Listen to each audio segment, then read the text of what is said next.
Welcome to the Unstoppable Product Pioneer Podcast, where we bring product and UX managers, designers, business executives, and strategists together to unlock the power of strategic alignment. I'm Tamar Stolz, and I am on a mission to empower you to drive meaningful, measurable, and impactful outcomes by aligning business and product strategies. In each episode, I sit down with industry experts who share their experiences, failures, and wins, giving you the insights and tools you need to ensure your alignment drives real business results. It's time to own your expertise, step into your power, and become unstoppable. Okay, welcome everyone. I am super excited to welcome you all to our very first episode of the Unstoppable Product Pioneer Podcast. My name is Tamar Stolz, and I'm super excited to be your host. I think we're going to refer to the podcast as the Up Podcast because it's quite a long name, but it was chosen very intentionally because that is really what this podcast is going to be all about. Empowering product and UX managers and designers to do what they know how to do best and to really lean into their ability to align the strategic aspects of product and UX with business objective goals. And I'm super excited to take this journey with you. So today we have our very first guest on this podcast, and it's a super exciting and special guest. His name is Phil Hornby, and I'm super excited to have him with us today because, hello, welcome, Hey, Phil. I've just experienced you doing a more professional job than I do on my podcast. And I'm the one who kind of suggested that you do a podcast after seeing you had a YouTube channel and not realizing that you didn't have one already. Right. That's the story, everyone. So it's so funny because a lot of people, when they saw that I put out, I'm starting a podcast, I think a lot of people were like, oh, was this in the plans? Because I just launched my own business a few months ago. So I think some people were surprised and I was kind of laughing, but I said, I didn't really start a podcast. The podcast kind of started itself. But Phil is the one that gets all the credit for this podcast because, like he just mentioned, he saw that I started a YouTube channel and mentioned something about maybe being a guest on the show. And I was like, what show? And and then I was like, wait, does he think that I have a podcast? Podcast. Oh, wait, that's a really good idea. And then I don't know, within like a few days of just reaching out and seeing, is this something that my network maybe would be interested in? Like, how could we utilize the podcast platform to, help empower people who are in a similar situation as I am, people who have walked similar paths or who are just starting out or who have, been in the business for a long time and just could learn from other people's experiences. And I said, you know what, that's such a great idea. Like, let's see, I love to learn and it's great. And within 48 hours, I think I had over 30 responses of people super excited to speak on this non-existent podcast. So, first of all, I want to really thank Phil for just igniting the spark and idea, and all the credit goes to Phil. This is really incredible. So anything that our listeners or watchers gain from this episode and hopefully, future episodes, really make sure to reach out to Phil and give him a big thank you because this is really credit to him. So welcome, Phil, and thank you so much. Tamara, it's an absolute pleasure being here. I've seen you go and do like this super professional kind of onboarding, and even the intro sequence there, that feels more professional than the one I have. And it's like, I'm now thinking I've got to go back to my designer and my kind of animator and think, right, how do we tweak this? How do we make it better? How do I make the guest experience better? Like the first ones that we did, I have a co-host and we just decided to interview each other. The first one was just on Zoom. The video is so gnarly and poor quality that I kind of cringe when I see that episode. The second one, we jumped onto a proper tool. But even then, the editing was me and the put together was me. And it's like, oh, it's a bit of a cringe. No, you know what? I'm all for that. I think actually when it's more authentic and raw and not all this crazy editing and, infused with technology so much that it's like hard to, really relate and take something practically out of it. It could be hard. So I'm all for the, this is as it is, authentic, enjoyable. So it's all good. In fact, tomorrow, let me know at the start, we're aiming for 0 cuts. So, if I say something bad, Apologies. This is awesome. Okay, well, maybe we should uh introduce you for real. Okay, well, we got your name. So, Phil Hornby. Phil Hornby, why don't you tell us a little bit about yourself, who you are, what you do, how you got here? Take it away. Ooh, so who I am. So I'm Phil Hornby. As you said, I'm a product leadership coach, which basically means I typically work with heads of, directors of, VPs of, CPOs, helping them. I like to phrase it as be kick ass. I'm not sure if I'm allowed to say that word, but I'll take the risk. And really, it's about being their sparring partner, being their thought partner, helping them gain that clarity as they're working through different challenges. Sometimes it's strategy, sometimes it's dealing with other members of the C-suite, sometimes it's dealing with suppliers, sometimes it's figuring out their roadmap. So sometimes it's super tactical or kind of actually following a hard skill. Other times it's very soft skills oriented, or human skills is actually the phrase I prefer to use, and just kind of helping them be good at it. And because there's this really unrealized truth, all the best leaders in Silicon Valley who we all look to, all the best of them have a coach. And it's like this open secret because most people don't have a coach. And so having someone like me in your corner is giving you that. It's kind of that extra set of thought processes, the extra kind of critical viewpoint, but someone who can ask the right questions. But because I'm a player turn coach, I'm an ex-product manager and an ex-product leader. I'm not just there asking questions like a rubber duck. I'm there actually asking questions as someone who understands. And within a very short amount of time, I can get into their space, into their context, and really have direct conversations about that sort of stuff. And so I guess I'll wind back to that other part of the question of where do I come from. So if we go back far enough, I'm an engineer, I'm a geek. I built products and eventually I got sick of people telling me to build the wrong thing. So I became a product manager, helping shape the direction, and eventually ended up in a product leadership role because what I realized is that helping people do the work was where I was better than actually doing the work itself. No. So you went from engineering to product leadership and management. Yeah, I mean, and there's a lot. If you look in the rear view mirror, it kind of looks like a straight line, but the reality is it was circuitous, and it went through sales, and it went through a product marketing role. It went through running a recruitment company even at one point. Like, so there's all sorts of different things in there. And actually, I always embrace that diversity of roles because what it means is I can go into a meeting with pretty much any function in any company and speak their language. It's easy. And as a product person, I think that translation, that kind of being the Babel fish in the room, is a super powerful tool because we shouldn't expect them to speak product language because, frankly, they won't. So if we go in and start talking about discovery, they're going to kind of get scared. Like the sales team are going to just hear, oh, it's going to take a long time. Whereas if we talk about dealing with the risk and kind of making sure we're building the right things so we deliver the right value, then it can make it so much more compelling for them. And if you're talking to the C-suite, talking in dollars and cents and kind of ROI and the right language just helps you get more credibility. Yeah, that's huge.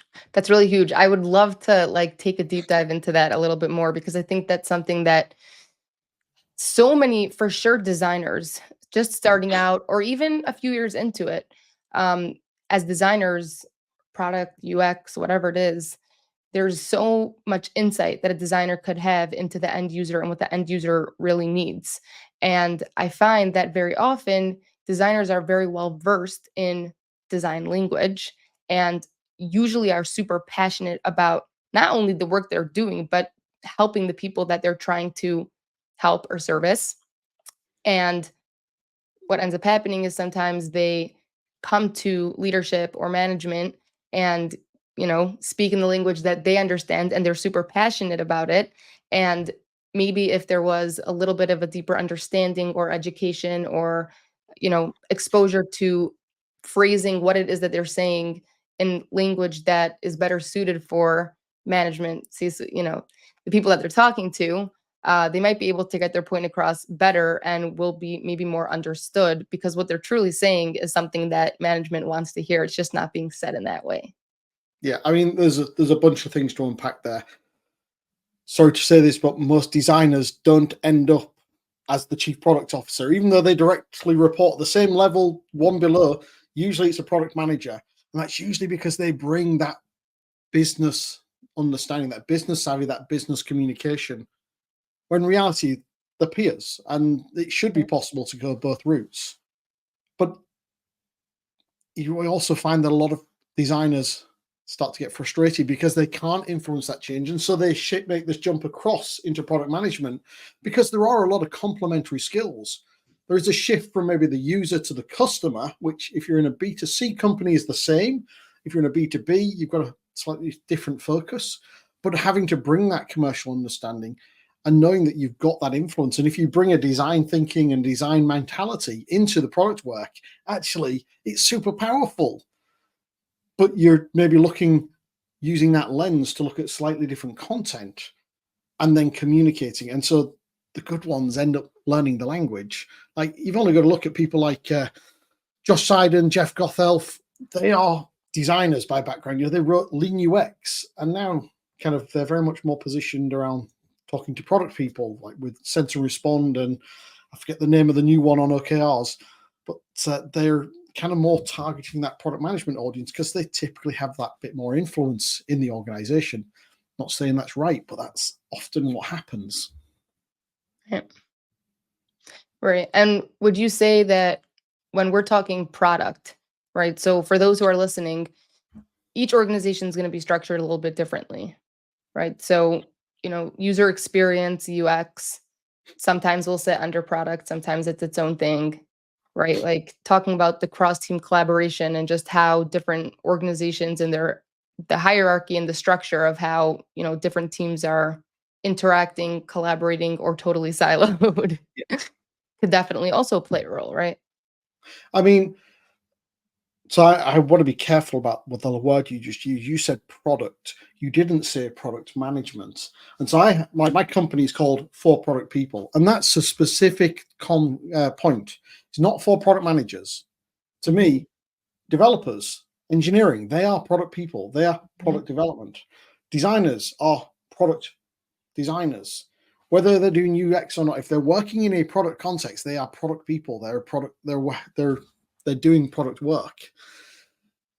And we far too often shorthand product management to just product. Oh, that's a product decision. Oh, which part of product? When we really mean product management, but actually it might really be a product design decision. And so we need to start avoiding that shorthand of just going to product. It's product management, product design, product development. That's the taxonomy I prefer to use. I know designers may choose to prefer a different language. That's cool. Just that's the way I think of it because I put us all under that product umbrella. Now, the engineers will typically report into a CTO. The product managers will typically report into a CPO. Not always. I mean, we might have a CPTO more increasingly these days as well.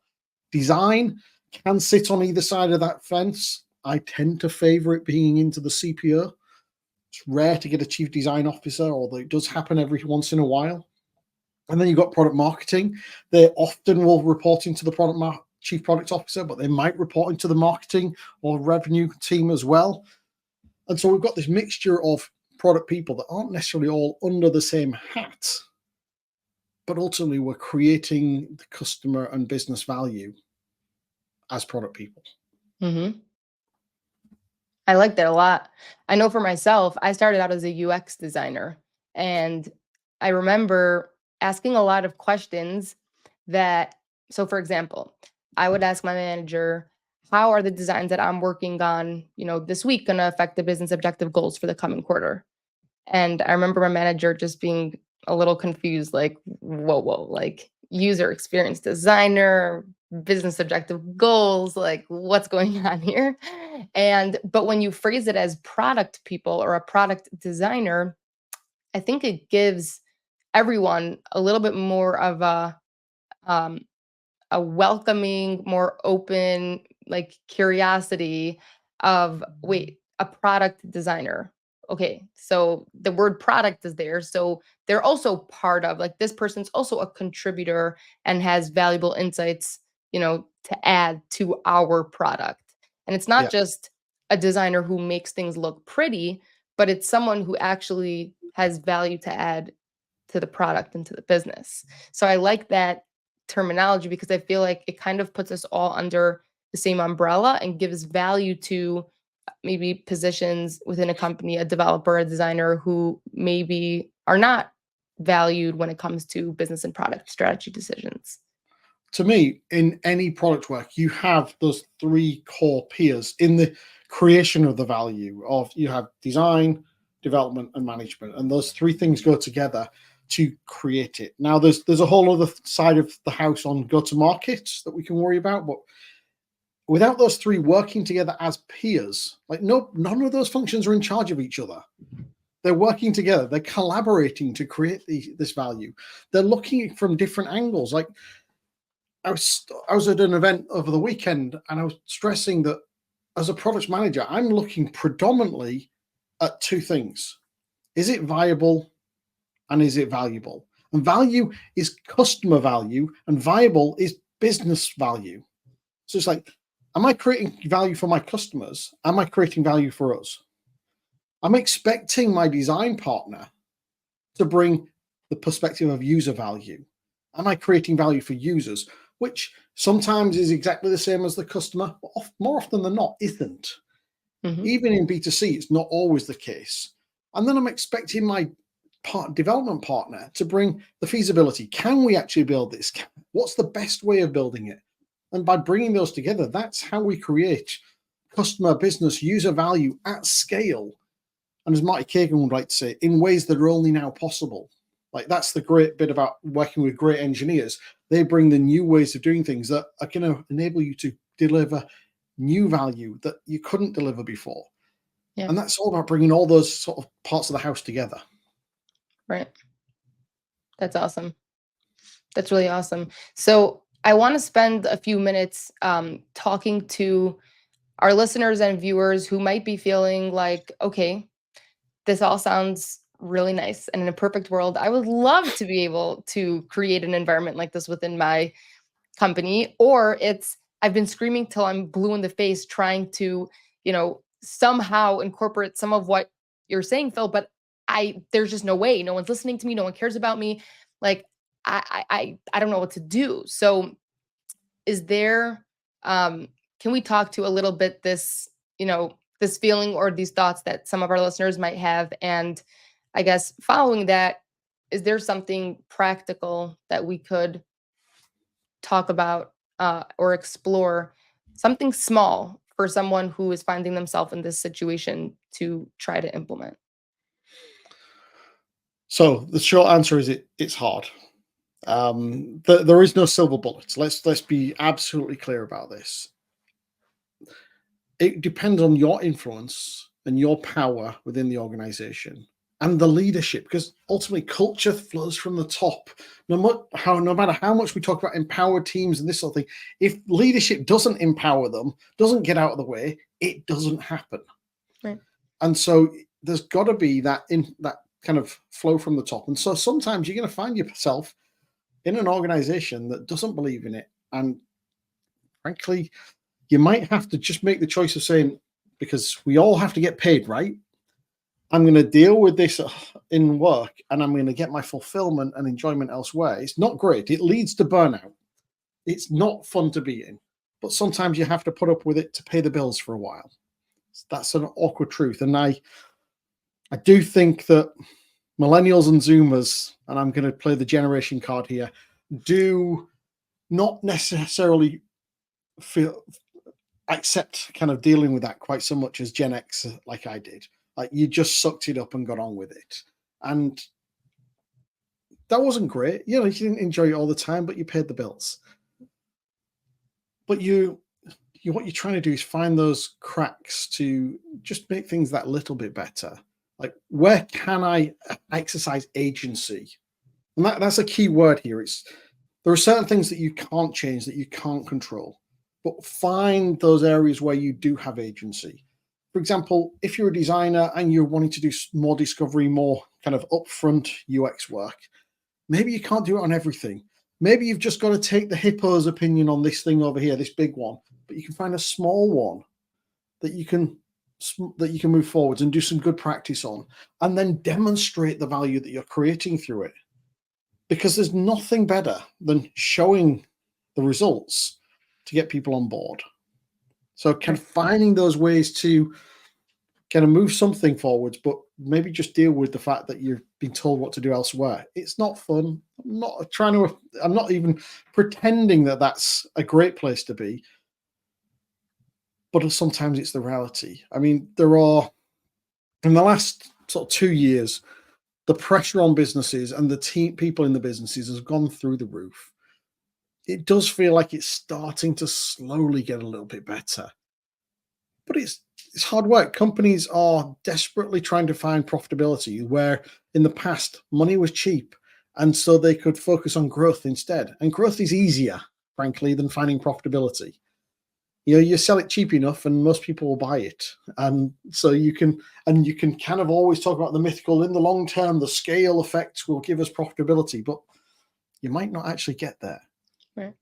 And so that pressure that's gone from growth at all costs to profitable growth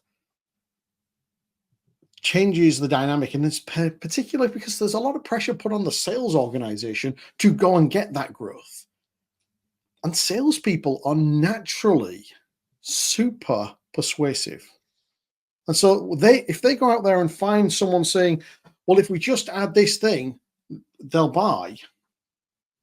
They, instead of turning that superpower on the customer and persuading them that they don't need it or they don't need it right now, they turn that superpower inwards and they convince the organization, we need to add this thing. And that ramps up the pressure on us just doing kind of the washing list that comes from the customer, and all strategy getting thrown out the window. But most of the time, there isn't even a strategy there to defend against it. In fact, I'm dealing with a company at the moment where they've got this huge pressure from their sales organization. And when you start having the questions about why, well, it's like they've got no arguments to go back. It's like they haven't got a strategy to say, well, it doesn't fit. It's like, no, we just want money. And so we've got to get that strategy in place to help them have that clarity, because I've actually found salespeople really love it when you've got a strategy, because they can go and find the right deals, the right customers, the ones that do fit, because they've got a vision of it instead of just chasing the latest shiny toy. Right. Right. It's very powerful. No, I think that, I mean, that's huge. Like I'm really observing it because it's something I for sure have experienced for myself in my years of working as a designer and being an individual contributor on a team. And it's hard. I mean, we want, especially in the United States right now, we're coming up on an election, and it's true. There is what to be said about people being scared for their jobs and have to provide for their family. But at the end of the day, it's not either a happy place to be, and life is a little too short to be there for too long. And I think, as a generation, I think we at this point expect instant gratification. And so waiting something out like that could be really tough. Yeah. And that's the thing. It takes resilience to wait it out. There's this really weird dichotomy. You can't build resilience without going through tough times, but it takes resilience to go through tough times. Yep. And so it's finding that sweet spot of, I'm going through a little bit tougher period to get stronger without getting to the point where it burns you out. Mm-hmm. Like, one of my earliest projects I was part of was one of the most stressful periods of my life, it felt like at the time. Nowadays, I would eat it for breakfast. Like, it just wouldn't be hard. But at the time, I lost, and this I'm guessing will hit mostly an American audience, I lost 3 stone. So that's what, I don't know, 25 pounds, something like that, from just stress. Possibly even more than that. It was it was not a pleasant time. And it all came down to just not setting the right expectations with the client, not working with them, in a open, transparent, collaborative way. And yeah, they were doing some missteps themselves, but I could have dealt with it so much better myself in the first place. I came out the other side so much stronger, but I was probably that close to burnout, and I wouldn't wish that on anybody. Right. But you just don't build that strength without going through something. You can't just suddenly appear as this person who's resilient and can deal with challenges. Right. Right. And you have to also believe in yourself that you're a valuable asset to the team and that your deliverables are going to help your team or your company drive them towards success, and that you're doing the best you can. And that's all you could do. Yeah. I mean, I'm going to wind all the way back to one of the phrases I said earlier of agency. Finding where you have your agency and knowing and exercising that, but also knowing that where you can, knowing and accepting where you don't have it, and That's being huge. okay with that. It's kind of the disagree and commit mindset, but it's also the understand what I can control, what's within my sphere of control, and understand what's not, and basically focus on the things you can control instead of the things you can't. That's huge. One day, hopefully, I can get there. I mean, the thing is, the same thing happens at the company level, at the macro level. Like, obviously, there were a lot of layoffs in the last couple of years, and that was because all these large tech companies were projecting growth to carry on the same as it did during COVID, and then it didn't. Right. Now, they couldn't control the growth. What they could do was control the hiring that they did, and they chose to keep hiring in probably the wrong way. But they couldn't actually predict it. Now, okay, you can argue that, okay, COVID was a bubble, was a particular time, and the only way it would continue the way it was if COVID never ended, and that was clearly not going to happen. We were going to get back to some new normal, and it wasn't going to be the bubble we lived in for the 2 years. But still, like, they're hedging their bets as well, because if they don't hire and they get left behind and somebody else comes along and overtakes, that's another risk to the businesses as well. But they had certain things within their control, and that was they could choose to hire and make a decision later. And so the same sort of agency has been sort of exercised at the company level. The world affects them in the same way as the company affects you. It's the environment that's outside of you, and you've got only so much agency. Right. And then you've got to start making better decisions. And in fact, decisions is a subject that is very close to my heart. As you know, Tamar, I'm trying to write a book about product decision making. Right. And the reality is that most of us haven't been taught how to make decisions. I haven't. I'm trying to figure it out. But I basically realized that we just assume people know how to make decisions because they're alive. They haven't died, so they didn't make really bad decisions. But we could probably have all made a lot better decisions. And so winding back and thinking, well, how do we make good decisions was a mission I set myself on a few months ago. Hence, I'm writing about it, doing a lot of research about it, and kind of came to the realization that there are sort of three major steps when it comes to decision making. There's getting to it, there's making it, and then there's implementing it. And so far, I've not found anyone that really talks about the implementation step. And even most people talk very little about the deciding. There's a few models out there. There are a few concepts like Annie Jukes talks about thinking in bets. But in many of the books, the product books, I've got a wall full of them behind me. They'll say something like, do X, Y, Z, and then make a decision. How do I do that? That was kind of the realization I have. And so, like, I'm trying to decode the core principles of making good decisions. I want to stress a good decision isn't necessarily one that gets a great outcome, because you can't predict the outcome. In fact, there's a bit of language that Jonathan Gowan's exposed me to, which is you can make a high quality decision or a low quality decision. High quality decisions where you gathered the data, the evidence, the facts as much as you can. You have a strong rationale, etc. You've kind of thought it through and got to an answer. Whereas a low quality decisions where you don't do that effectively.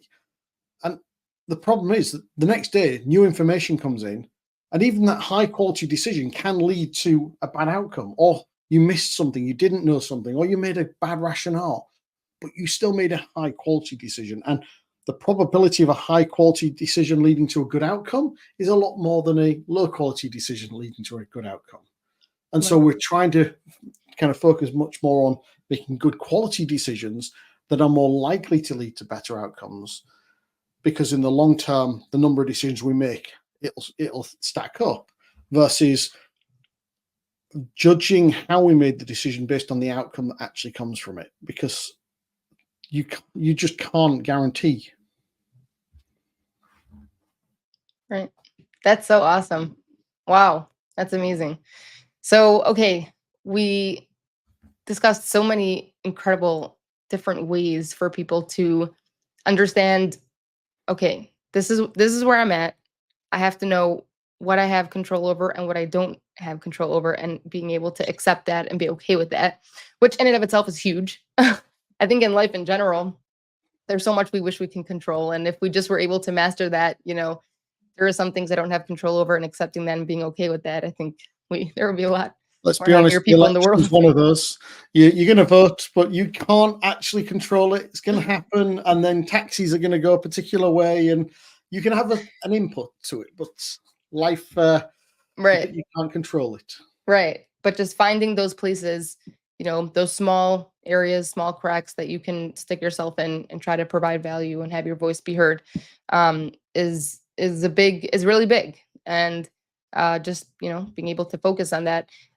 Phil, we're going to be coming on time soon. I want to make sure that our listeners and viewers have a way to reach out to you, get in touch with you, and then your book. When is your book? So I'm aiming for the middle of 2025. That's the target. I'm one chapter in terms of first draft. I've got a design system. I'm working with a designer right up front. So fantastic. Not putting the lipstick on the pig at the end, because I want to test it. I want to test the content going into it. How does the format work, and how does it flow? Actually, essentially do some user testing on a book, which is an interesting thought. Doing A/B testing on covers and stuff like that. But so the book is called It Depends, because every product answer is either it depends or no. And that's awesome. And so you can just check out theitdependsbook.com, and that will take you to a site that allows you to either join the mailing list or to actually join my early readers club and help shape the book. So about once a month, we all get together and kind of have chats about what's going on. And I asked for decision-making war stories that are going to shape part of the book, because there's very much a narrative element. And like the last one, for example, we were talking about, and here's maybe an interesting concrete thing for people to think about. I would almost guarantee that in every organization you're in, there is a preference to one type of information going into decision making. It might be data. You'll talk about being data driven, or it might be anecdotes, feedback, kind of talking to customers and what you hear from them, or it might be just the gut feeling of the founder, intuition. Those are the three lenses, and you need to find a balance between those three lenses. Different people will resonate with different messages presented based on each of those three different types. So trying to find that balance between intuition, data, and feedback is super powerful. And it might be in a given situation, you find that you start with one. Let's imagine a customer complains about a load of bugs. That's feedback. That's qualitative. Then you go and you filter it with the data. Like, what's the data showing? Okay, there's only one person saying about this, but there's 10 over here. Right. Okay, we need to think about this. And then you get a filtered list at the end, and you look at it and say, yeah, but number one, I don't actually believe is the real cause. Number two is I'm using my experience, that intuition, to make that final filter. So we've gone on a loop between those three parts.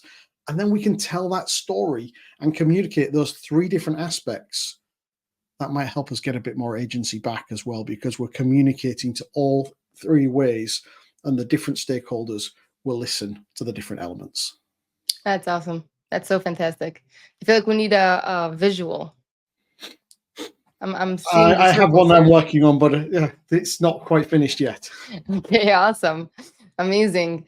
Okay, wow. This has been so incredible. My brain is just, oh my goodness, the gears are just turning. There's so much incredible, practical, actionable, great things that we've discussed. And Phil, thank you. Thank you so, so much again for the idea, for your time, for your insights, and the value that you've given all of us today. Besides for the itdependsbook.com, is there any other way that people can reach out to you or be in touch? Well, if they just find me on LinkedIn. And LinkedIn? connect, that's the best place to find me.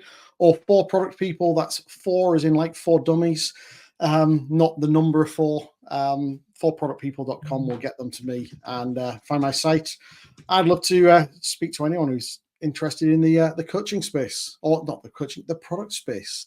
Heck yeah, I'm seeing my real thing. I'd love to coach you if you're a senior product person, but I just love talking to any product person in reality. That's awesome. I mean, I don't need to tell everyone. If you've listened this far, then you can tell that Phil is pretty exceptional when it comes to product, and he brings years and years and years of experience, and is just really such an amazing, insightful person that has so much to add to this whole topic. So definitely check him out, reach out on LinkedIn, and check out his new book. Super excited to hear about that. And thank you everyone for listening. If you have not subscribed yet, please subscribe and tell everyone about this amazing podcast if you feel that they could benefit from it, and just make their jobs in life more meaningful and exciting. So thanks everyone for listening, and have a great day. Thanks for having me, Tamar. I'm looking forward to seeing how the channel grows. Amazing. Thank you. Thanks for tuning in. I hope today's episode gave you a fresh perspective and some actionable steps towards aligning your product strategy with your business goals. Remember, you have the power to drive real change in your team and organization. If you enjoyed this episode, please subscribe and leave a review. It helps others find the show and supports us in bringing you valuable content. And don't forget, alignment isn't just a buzzword, it's a journey that we're all on together. So until next time, keep pushing for impact and making a difference.